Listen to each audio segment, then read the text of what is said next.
नमस्कार, प्रदेश के चर्चित डिबेट शो आज की फाइट में आप सभी का स्वागत। मैं हूं आपके साथ हेमंत कुमार और आज बात अंता उपचुनाव की, जहां पर कांग्रेस ने प्रमोद जैन भाया पर दांव चलाया, जबकि भाजपा अभी तक प्रत्याशी का ऐलान नहीं कर पाई।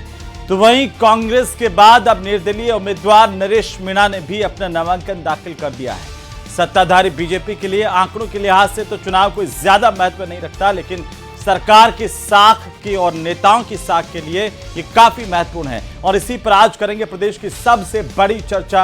पहले रिपोर्ट देखिए।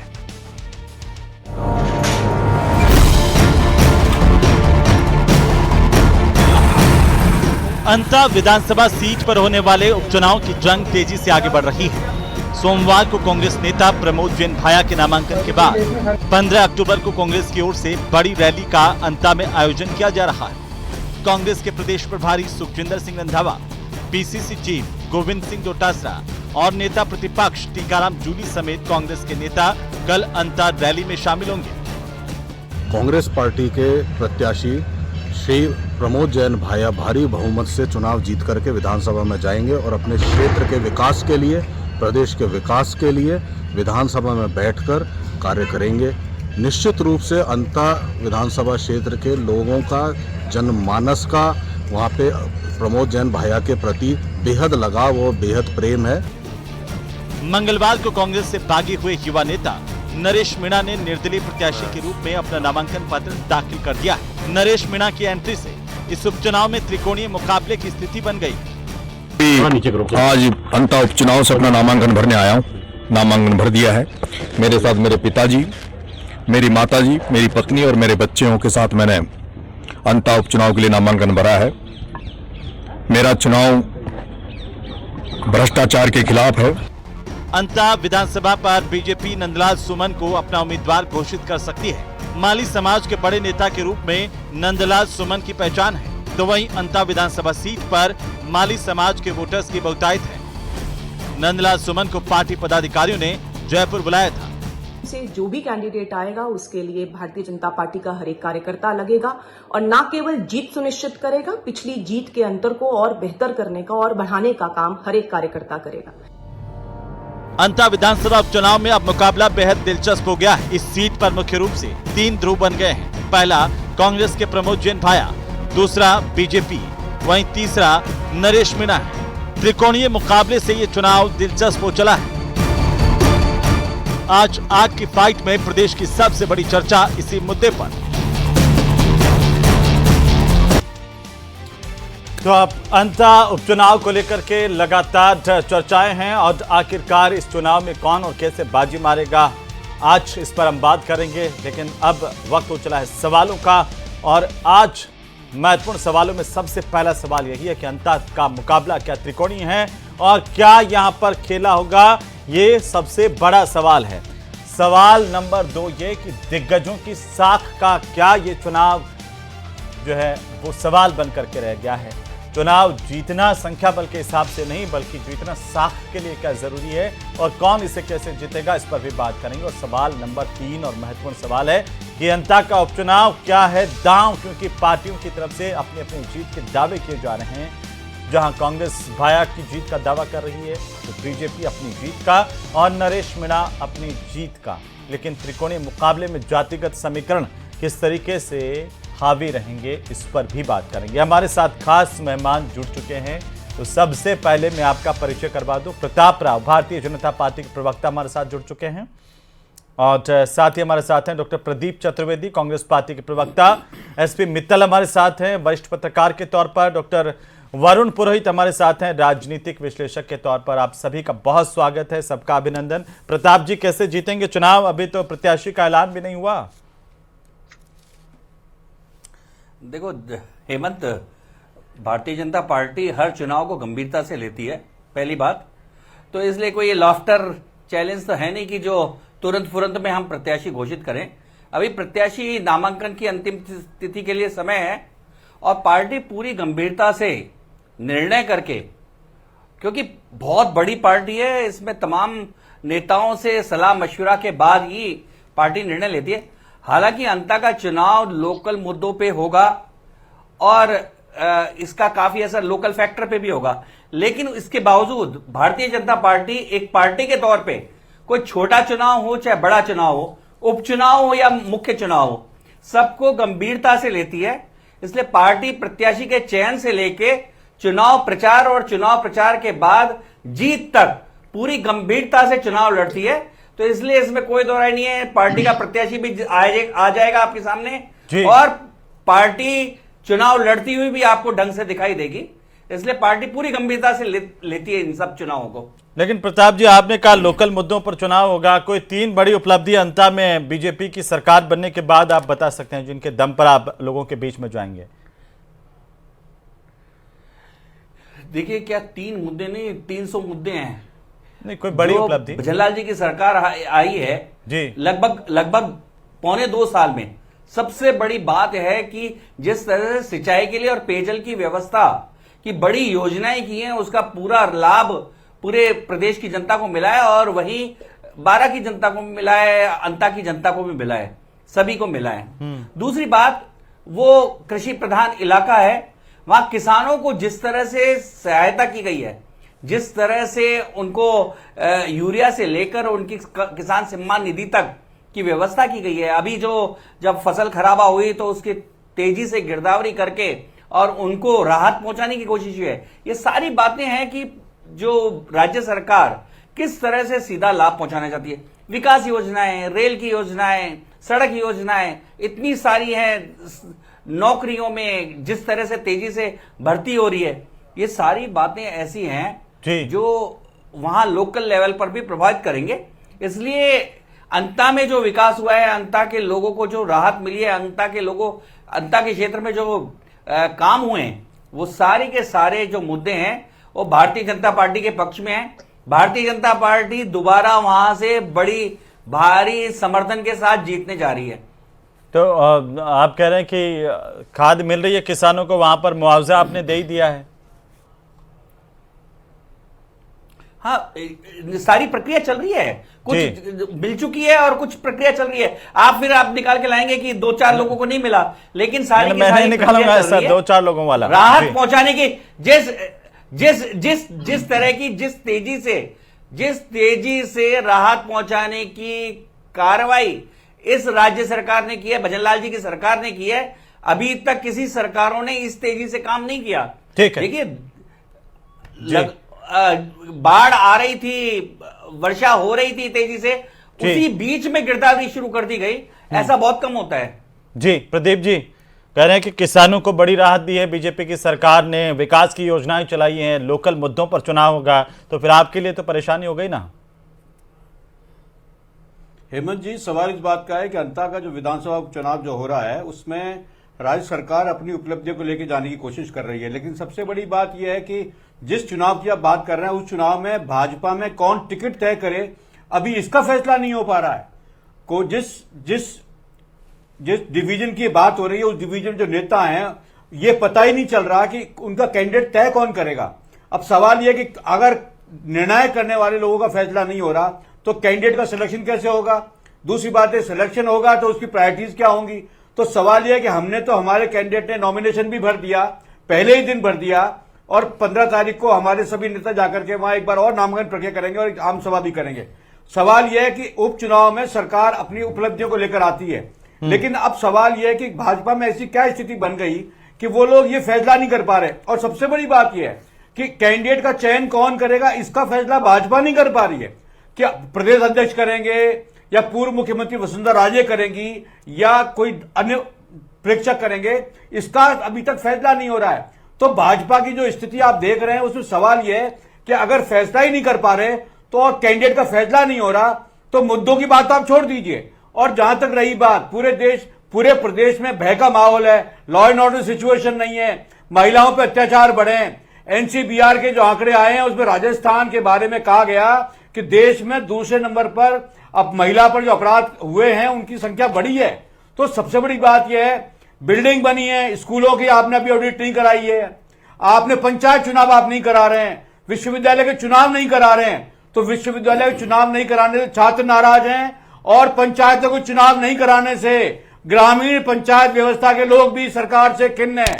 वह आप अधिकारियों के माध्यम से प्रशासन चलाने का प्रयास कर रहे हैं। तो सरकार ना पंचायत चुनाव, ना विश्वविद्यालय के चुनाव, लोकतांत्रिक व्यवस्था में विश्वास नहीं। आप जिले हमने बनाए, उनको आपने डिसेंट्रलाइज करके उनको भी कम कर दिया। आप क्या चाहते हैं और क्या आपकी योजना है इस नहीं, बारे अगर में कोई लोकल निश्चित मुद्दों पर धारणा चुनाव अभी लड़ा भाजपा जाएगा की प्रदीप जी, चुनाव आयोग अगर नहीं कर अगर रही। लोकल इश्यूज पर चुनाव लड़ा जाएगा तो वो तो आपसे पूछेंगे ना कि भाया ने तो खाया ही खाया, विकास तो हमने कराया। हेमंत जी, इतिहास गवाह है कि उपचुनाव कभी भी जिले के नहीं, पूरी प्रदेश सरकार की उपलब्धि चुनाव लड़े जाते हैं। पूरे उपचुनावों में सरकार चुनाव लड़ती है। इसलिए मैं आपसे कहना चाहता हूं कि जिस पार्टी में कैंडिडेट तय नहीं हो रहा, उसमें प्राथमिकताएं तय करने वाले कौन होंगे, पहले तो ये बताइए। जी प्रताप जी, जवाब दीजिए एक बार छोटा सा। मैं 10 सेकंड। अभी प्रदीप जी ने कहा कि भारतीय जनता पार्टी कांग्रेस नहीं है जहां कुछ लोगों को ठेकेदारी दे दी जाती है। यहां कार्यकर्ता, सक्रिय कार्यकर्ताओं के साथ रायशुमारी करके कैंडिडेट तय होता है। यहां ठेकेदार नहीं है, यहां कुछ ठेकेदार मिलकर तय कर देते हैं कि किसको लड़ना है। इसलिए कांग्रेस जिस तरह से ठेकेदारों का दल है, भारतीय जनता पार्टी आम सक्रिय कार्यकर्ताओं का दल है। और सक्रिय कार्यकर्ता तय करता है कि कौन चुनाव लड़ेगा, कौन हमारा नेतृत्व करेगा। तो इसलिए इन बातों में हमें समय लगता है। इनके तो ठेकेदार हैं, बैठ जाते हैं, ठेका छोड़ दिया, टेंडर छूटता है इनके यहां। तो इस आपके ठेकेदार नहीं है टेंडर प्रमोद भाया जैन के नाम।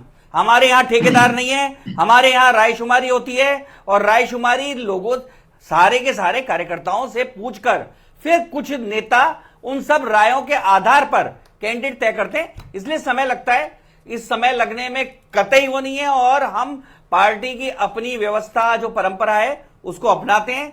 अंता में भी वही अपनाई जा रही है। कहीं कोई लेट नहीं हो रही। अभी समय है नामांकन का काफी। और हम पार्टी के जो नेता है, कार्यकर्ता है, सब मिलकर वो तय कर लेंगे प्रत्याशी कौन होगा। इसलिए ज्यादा कांग्रेस को इसमें चिंता करने की जरूरत नहीं है। और कांग्रेस को तो अपनी साख और इज्जत बचाने के लिए अभी से तैयारी करनी चाहिए, क्योंकि इस बार बड़ी बुरी हार होने वाली है उनकी, कांग्रेस की। कांग्रेस तो कह रही है कि आप बीजेपी के चुनाव में नहीं। भाजपा का प्रत्याशी जो चुनाव लड़ा था वो डिस्क्वालीफाई हुआ है। भ्रष्टाचार के आरोप में उसको सजा हुई है। ये इनकी ठेकेदारी का प्रमाण है। तो आप वालों पर भी तो कम नहीं है केस। सदस्यता निलंबित की गई है। आप देखिए कि जिसको इन्होंने टिकट दिया उसका मापदंड इनकी समझ में नहीं आया, उसको चुनाव उनका अवैध करार कर दिया गया, उनको सजा हो गई है। तो ये भ्रष्टाचार के मामले पर नहीं हुई है सर। राहुल गांधी भी हो चुके थे। नहीं, भ्रष्टाचार के मामले पर सजा थोड़ी हुई है, मर्डर के मामले सजा हुई है। उनको सजा हुई है, तो क्राइम का मामला सजा हुई है। 2 साल से अधिक की सजा होने पर सदस्यता निलंबित हो जाती है। तो सवाल यह है कि क्या ये ऐसे किसी कैंडिडेट को नहीं छाड़ता है? नहीं, तो मैं कह रहा हूं कि भ्रष्टाचार के मामले तो प्रमोद जैन भाया पर भी आरोप लगते रहे ना सर। फिर तो आरोप है ना, सजा तो नहीं हुई है ना। अभी सजा जिसको हुई है वो डिस्क्वालीफाई हो गया। ठीक है, सजा नहीं हुई, डिस्क्वालीफाई कर दिया गया है जी। सवाल यही है। ठीक है मित्र साहब, इसे कैसे देखें? जातीय समीकरण के आधार पर या स्थानीय लोकल मुद्दों के आधार पर यह चुनाव लड़ा जाएगा? और यह भी पहली बार है कि कांग्रेस विकास योजनाओं के नाम पर, विकास के नाम पर पीछे हटती हुई दिख रही है। देखिए बेन, अभी क्या नाम से भारतीय जनता पार्टी ने अपने उम्मीदवार की घोषणा नहीं की। और ये कहा जा रहा है कि भारतीय जनता पार्टी में मंथन होता है, विमर्श होता है, सर्वे होता है, उसके बाद क्या नाम से उम्मीदवार की घोषणा होती है। ठीक है, वो अपना भाजपा का आंतरिक मामला है। लेकिन मैं कह रहा हूँ, आपने आज बिहार के अंदर क्या नाम से जो उम्मीदवारों की घोषणा कर दी है भारतीय जनता पार्टी ने, उसके पीछे तर्क यही दिया है कि हमें चुनाव में कांग्रेस से और दूसरी पार्टियों से, आरजेडी से आगे निकलना है, इसलिए हमने क्या नाम से अपने उम्मीदवारों की घोषणा कर दी है। देखिए, उम्मीदवार की घोषणा मायने रखती है। जो पहले उम्मीदवार की घोषणा करता है उसको माइलेज मिलता है, उसको ज्यादा प्रचार का समय मिलता है। इसलिए भारतीय जनता पार्टी को इस बात को तो स्वीकार ही करना पड़ेगा कि कांग्रेस उनसे अभी 2 कदम आगे है, उनका नामांकन भी हो गया है। इसके बाद आज नरेश मीणा ने भी नामांकन आज कर दिया है। लेकिन मैं एक क्या नाम से रोचक आंकड़ा हिम्मत यह रखना चाहता हूं कि जो नरेश मीणा है वो भारतीय जनता पार्टी के लिए लकी है, इसमें कोई दो राय नहीं है। 2023 के अंदर जब छपरा का चुनाव हुआ था तो वहां भारतीय जनता पार्टी की जीत इसलिए हुई कि नरेश मीणा ने निर्दलीय उम्मीदवार का चुनाव लड़ा और 40,000 से ज्यादा वोट प्राप्त किए। इसके बाद देवली उड़ियाना का जब उपचुनाव हुआ, हरीश मीणा जी जब सांसद बन गए तो वहां उपचुनाव कराया गया और नरेश मीणा ने 60,000 वोट प्राप्त किए और भारतीय जनता पार्टी के उम्मीदवार राजेंद्र गुर्जर को 1 लाख से ज्यादा वोट प्राप्त हुए। और कांग्रेस के लिए शर्मनाक बात रही कि वह उनके उम्मीदवार केसी मीणा की जमानत जब्त हो गई। जो नरेश मीणा जो निर्दलीय चुनाव लड़ा, उन्हें 60,000 वोट मिले और जो क्या नाम से कांग्रेस के अधिकृत प्रत्याशी थे केसी मीणा, उन्हें 29,000 वोट मिले। तो इससे अंदाजा लगाया जा सकता है कि नरेश मीणा हमेशा भारतीय जनता पार्टी के लिए लगे हुए। और मुझे लगता है कि भारतीय जनता पार्टी इसी उम्मीद में है कि क्या नाम से नरेश मीणा उनको क्या नाम से जीत दिलवाएंगे। तो आप कह रहे हैं कि बीजेपी नरेश मीणा की वजह से जीती है और यहाँ पर भी नरेश मीणा की वजह से बीजेपी के पक्ष में चुनाव न केवल जीती है बल्कि देवली उड़ियाना में कांग्रेस की जमानत जब्त हुई है। प्रताप जी, क्या नरेश मीणा के दम पर जीत हासिल करेंगे? वो कह रहे हैं कि नरेश मीणा की वजह से छबड़ा और देवली उनियारा जीता आपने। देखिए, मित्तल साहब का अपना आंकलन होगा, मैं उनके आंकलन को कोई रिजेक्ट नहीं करता, लेकिन मैं भारतीय जनता पार्टी की बात बताता हूं कि नरेश मीणा या किसी और ABCD किसी नेता के ऊपर हमारा आधार नहीं है। हम उनके हिसाब से अपनी राजनीति रणनीति तय नहीं करते, इसलिए हमारे लिए नरेश मीणा चुनाव लड़े या नहीं लड़े वो कोई बहुत इंपॉर्टेंट नहीं है। हमें पता है कि हमारी राज्य सरकार ने जो काम किया है, हमारी केंद्र सरकार ने जो काम किया है, उसका आम आदमी को लाभ हुआ है। देश में इस समय जो स्थिति है, प्रदेश में जो इस समय स्थिति है, अंता के लोग भी भारतीय जनता पार्टी का पूरी तरह से साथ देंगे और वहां जो विकास कार्य हुए हैं, वहां जो लोगों को राहत मिली है, उसका असर सीधा सीधा भारतीय जनता पार्टी को जिताएगा। इसलिए हम तो उन्हीं मुद्दों पे, ये इस तरह की राजनीति विकास के मुद्दों पर हो जाए और उसके वोट कट जाएं, हम इस तरह की राजनीति पे बहुत ज्यादा विश्वास नहीं करते। हम पार्टी, लेकिन कांग्रेस तो लगातार ये कह रही है कि वहां पर बीजेपी चुनाव में नहीं है, ये चुनाव कांग्रेस वर्सेस वसुंधरा राजे है, ये भी कांग्रेस के नेता बयान दे रहे हैं। देखिए, कांग्रेस के नेता क्या कहते हैं उससे हमें ज्यादा चिंता नहीं है। कांग्रेस के नेताओं को तो इस तरह के बोलने की आदत है, क्योंकि कांग्रेस खुद ही नेताओं का एक गिरोह है। तो कांग्रेस नेताओं का गिरोह होने के कारण वो इसी तरह की बातें करती है। लेकिन भारतीय जनता पार्टी एक कैडर बेस्ड ऐसी पार्टी है जहां नेता और कार्यकर्ता सब मिलकर एक साथ चलते हैं। यहां नेता और कार्यकर्ताओं में विभेद नहीं है, गुटबाजी का कोई मतलब तो नहीं फिर है। मित्तल साहब कह रहे हैं कि फिर आपने अभी तक प्रत्याशी क्यों नहीं दिया, जब आप कह रहे हैं एक साथ पार्टी को जिताने के लिए लगते हैं। प्रदीप जी, नरेश मीणा बीजेपी के लिए लकी हैं, आपके लिए क्या है फिर? देखिए, सवाल ये हेमंत जी, ये भाजपा का ये चरित्र है कि हर चुनाव में वो एक तीसरे पक्ष को लेकर के अपना चलती है और वो उनके डमी कैंडिडेट हैं।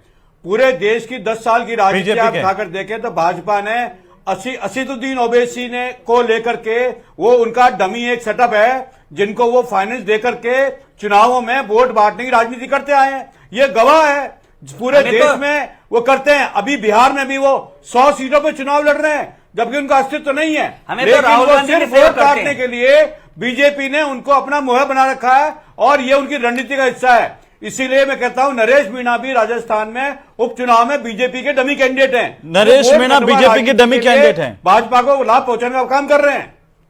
बताइए, ये बड़ी बात है जो आप कह रहे हैं। डॉक्टर वरुण पुरोहित जी, कैसे देखें अंता के उपचुनाव को? क्या नरेश मीणा बीजेपी के डमी कैंडिडेट है जैसा कांग्रेस कह रही है, या बीजेपी कह रही है कि हम विकास के मुद्दों के आधार पर जाएंगे, इसमें किसानों का मुद्दा, वहां की लोकल विकास का मुद्दा? क्या लगता है आपको, क्या जाति के आधार पर चुनाव का रिजल्ट आएगा या फिर और समीकरण यहां पर नरेश मीणा की वजह से त्रिकोणीय बन रहे हैं? नरेश हेमंत जी, आपने कई प्रश्न दाग दिए। पहला प्रश्न तो बीजेपी का उत्तर दे दूं। अभी प्रताप जी ने क्या कहा, आपने ध्यान नहीं दिया जी। पहले की सरकारों ने कोई काम नहीं किया, भजनलाल सरकार ने ऐसे काम किया। मतलब वसुंधरा जी की जो सरकार थी आपकी पहली, उसको आपने रिजेक्ट कर दिया कि उन्होंने भी कोई काम नहीं किया। और विकास की योजनाएं तो हर सरकार बनाती, तो वसुंधरा जी कैसे हार रही थी? मतलब उनकी योजनाएं भी फेल थी। ये तो खुद ही काउंटर कर रहे, फिर कह रहे कांग्रेस एक नेताओं का गिरोह है, तो नेताओं को इंपोर्ट क्यों गए? मोदी जी ने कितने नेता इंपोर्ट कर करके अपनी सरकार बनाई है। तो आपके पास इसका मतलब नेताओं की कोई फैक्ट्री नहीं है, कार्यकर्ता ही कार्यकर्ता है, उनका आप शोषण कर। दूसरी बात, नरेश मीणा की बात, नरेश मीणा के लिए डू एंड डाई अटेम्प्ट है। वो कोई किसी का डमी कैंडिडेट नहीं है। डमी कैंडिडेट को 2-2, 3-3 बार थोड़ी लड़ता है, इतने वोट ले जाता है। राजनीति है, सब चुनाव यूनिवर्सिटी से चुनाव लड़ रहा है तो डमी कैसे होगा? अंदर इच्छा शक्ति है राजनीति करने की, चुनाव लड़ने की। तो आप 3 बार, मैंने कल भी कहा, धाकड़ समाज से भी अगर प्रत्याशी खड़ा होता है तो 3 कोणीय नहीं, चतुष्कोणीय चुनाव हो जाएगा। और ये एससी का वोट जो आप शुरू करें, एससी का वोट किसके साथ जाता है? एससी का वोट अगर नरेश मीणा के साथ चला गया तो नरेश मीणा आ जाएगा, और कांग्रेस के साथ आ गया कांग्रेस के साथ आ जाएगा। तो ये कॉम्बिनेशन जो है सारा जातीय ही रहेगा, और वोटिंग पैटर्न देखना पड़ेगा किसकी जाति की कितनी पोलिंग ज्यादा हुई। और अब कांग्रेस की बात, कांग्रेस को खोने को कुछ है ही नहीं, लेकिन उनके पास एक बड़ा सुअवसर है।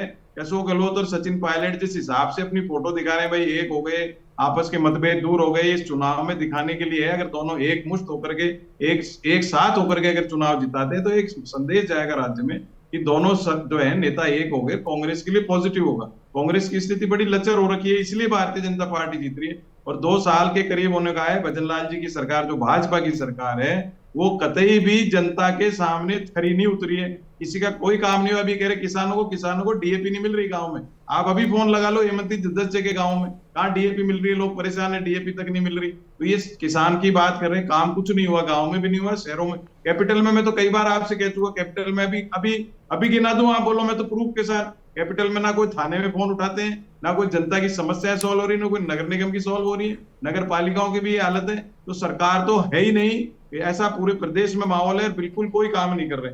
दूसरी कई बातें भारतीय जनता पार्टी ने भी उठा दी हैं। मैं कांग्रेस की तो इसलिए नहीं कर रहा, कांग्रेस तो एक अनडायरेक्शनल जहाज है, उसकी तो बात करने से कोई मतलब नहीं। कांग्रेस पार्टी की कोई मतलब नहीं। बीजेपी की जो बात है ना, बीजेपी अभी का कार्यकर्ताओं से राजकुमारी करके बनते हैं, तो भजनलाल जी क्या कार्यकर्ताओं की राजकुमारी से मुख्यमंत्री बने। और ये जो वसुंधरा जी को नेग्लेक्ट करने की बात है, वसुंधरा जी के बगैर कुछ नहीं जनता का चुनाव। और वसुंधरा जी के लिए जो ये चुनाव है, ये एक उनकी प्रेस्टीज इश्यू है। अगर वो चुनाव टिकट खुद अगर लाती है, जिताती है, तो उनकी धमक बीजेपी के अंदर रहेगी। उनके टिकट देने के बाद अगर उनका, तो वरुण जी आप कह रहे हैं कि प्रत्याशी जो है डिसाइड करेंगे वसुंधरा राजे, बीजेपी नहीं? बिल्कुल वसुंधरा जी करेंगी। वसुंधरा जी नहीं करेंगी तो इनका प्रत्याशी खड़ा ही नहीं, जीत ही नहीं सकता वहां। और वसुंधरा जी प्रत्याशी तय करेंगी, इनकी मजबूरी है। और अगर वो हारता है तो वसुंधरा जी की धमक कम हो जाएगी, जीतता है तो बीजेपी के अंदर उनकी धमक बनी रहेगी। तो प्रेस्टीज इश्यू वसुंधरा जी का है। और नरेश मीणा का do and die attempt, Congress के पास तो कुछ है ही नहीं। इनके पास तो अभी प्रताप जी ने भी कहा, मैं भी कह रहा हूँ, ठेकेदारी व्यवस्था है, दे दिए इतने टिकट उसको, भाई चलो तुम कर लो जो करना। वो तो जब भी तो इनकी सरकारें गिरी है देश में। तो कांग्रेस की तो चर्चा ही कोई मैं नहीं समझता करने से। एक टिप्पणी जो है उनसे ले लेते हैं, कांग्रेस पार्टी से चतुर्वेदी साहब क्या कहेंगे इस पर? बहुत बड़ी बात कह दी उन्होंने। नहीं, उन्होंने तो उनका मंतव्य बता दिया कि वो किस मंतव्य को लेकर बैठे हैं। सवाल यह वो किसी राजनीतिक पार्टी को मानने को तैयार नहीं है, तो इनसे बात क्या की जा सकती है? ये राजनीतिक विश्लेषक के रूप में बैठे हैं और किसी पार्टी का अस्तित्व स्वीकारने को तैयार नहीं, तो इनके बारे में क्या धारणा बनाई जाए? ये तो अपनी मंद बुद्धि को लेकर के जिस तरह का इनका मांस बना हुआ है उसकी बात कर रहे हैं। ये यहाँ पर ये राजनीतिक बात करने नहीं आए, ये अपना एजेंडा थोपने आए हैं। सवाल यह व्यक्तिगत आप गलत बात करना चाहिए। एक राजनीतिक पार्टी के बारे में जिस तरह शब्द इस्तेमाल कर रहे हैं, ये इनको शोभा नहीं देता है। और ऐसे राजनीतियों को आपको बहस में शामिल भी नहीं करना चाहिए, जिनका किसी राजनीतिक पार्टी के प्रति इस तरह का संक्षिप्त दृष्टिकोण। मैनर्स है नहीं, बात करते हो क्या मतलब है? किस तरह की बात कर रहे हो? क्या समझते हो अपने आप को? राजनीतिक विश्लेषक बैठे हो तो बात करिए। किसी पार्टी का अस्तित्व को स्वीकार नहीं करते हो, किसी पार्टी का अस्तित्व नहीं है, ठेकेदारी की बात करते हो। क्या योग्यता है तुम्हारी? पांच पैसे क्या योग्यता है तुम्हारी? दूसरे के लिए बोल रहे हो, बात करने की राजनीतिक दल को जो सबसे बड़ा दल है देश का, सिखाओगे दूसरे को स्वीकार नहीं करते, सिखाओगे दूसरे को बोलना। किस भ्रम में हो? सिखाओगे दूसरे को बोलना, भ्रम में हो? 5 पैसे की खुद में अकल नहीं है, बैठ करके बकवास करो, बंद करो इस आदमी को, बदतमीजी करने की जरूरत नहीं है, बंद करो। व्यक्तिगत टिप्पणी तो नहीं करनी चाहिए। तमीज नहीं, कांग्रेस का पक्ष रखने आ गए, कितने टाइम से कांग्रेस में रह नहीं रहे, उधर घूमते घामते आ गए। कांग्रेस को बकवास कर रहे हैं लोग बैठ करके, प्रताप जी इसीलिए हंस रहे हैं इनके ऊपर। और क्यों हंस रहे हैं? कांग्रेस का रिप्रेजेंटेशन देते हैं, बात करने की मैनर्स नहीं, दूसरे पे कमेंट करना। हाँ, किसी राजनीतिक दल को इसको स्वीकार व्यक्तिगत टिप्पणी तो नहीं, गलत बात है ये तो गलत बात है कि आप उनको कह रहे हैं मंदबुद्धि, ये तो गलत बात है। अगर एक व्यक्तिगत टिप्पणी क्यों? आप उनकी बात से असहमत हो सकते हैं। कोई नकारता है तो आपने किस हैसियत से बुलाया? हेमंत जी, जो व्यक्ति राजनीतिक पार्टी जो दूसरे वो उनका विचार हो सकता है सर, हर आदमी को अपनी व्यक्तिगत आजादी है ना अपना विचार व्यक्त करने की। इसका मतलब आप उनको पर्सनली अटैक करेंगे? जो एक देश की आप डराएंगे किसी को? अस्तित्व को स्वीकार नहीं करता है। भाई आप अगर उनकी बात से असहमत है तो आप विश्लेषण को नहीं समझते ये लोग। सभ्यता के साथ भी तो बोल सकते हैं। प्रताप जी, जो नकारता है प्रताप जी, ठीक है, वो राजनीतिक विषय पर बैठा हुआ है। गलत बात है सर, ये तो ये प्रताप जी को बैठाओगे तो आपके टीवी के नहीं, इस तरह नहीं चलेगा। राजनीतिक पार्टियों के अस्तित्व के बारे में प्रश्न लगाता है तो ये आदमी अयोग्य है, इसको नहीं मिला जाना चाहिए। मेरा बंद करो बकवास। एक मिनट 10 सेकंड प्रताप जी, हाँ बोलिए। अरे चुप। मैं ये तो गलत बात है सर। बाकी सबसे कहना है कि जिन राजनीतिक पार्टी का अस्तित्व को चुनौती जीतेंगे तो ये आदमी इस लायक नहीं है कि बहस में बैठे। प्रदीप जी, आइंदा के लिए मेरा कहना है आपसे कि इस व्यक्ति को कभी राजनीतिक बहस में शामिल नहीं किया जाए। जो मेरी पार्टी का अस्तित्व को स्वीकार नहीं कर रहा, जो देश की सबसे पुरानी पार्टी है, उसके बारे में इतनी धारणा में सुनने को तैयार नहीं। प्रदीप जी, मैं कुछ आदमी नहीं है, मैं वरुण जी के बारे में कहना चाहता हूं। वरुण जी कांग्रेस पार्टी के राष्ट्रीय सचिव रहे हैं और राष्ट्रीय प्रवक्ता भी रहे हैं और पिछले कुछ समय से स्वतंत्र हुए हैं। तो नहीं, बात स्वतंत्र की नहीं है सर, आप भी अपनी बात रख सकते हैं, इसका मतलब मंदबुद्धि तो नहीं हुआ है ना, आप कोई भी अपनी बात रख सकता है, वो ये तो गलत बात है।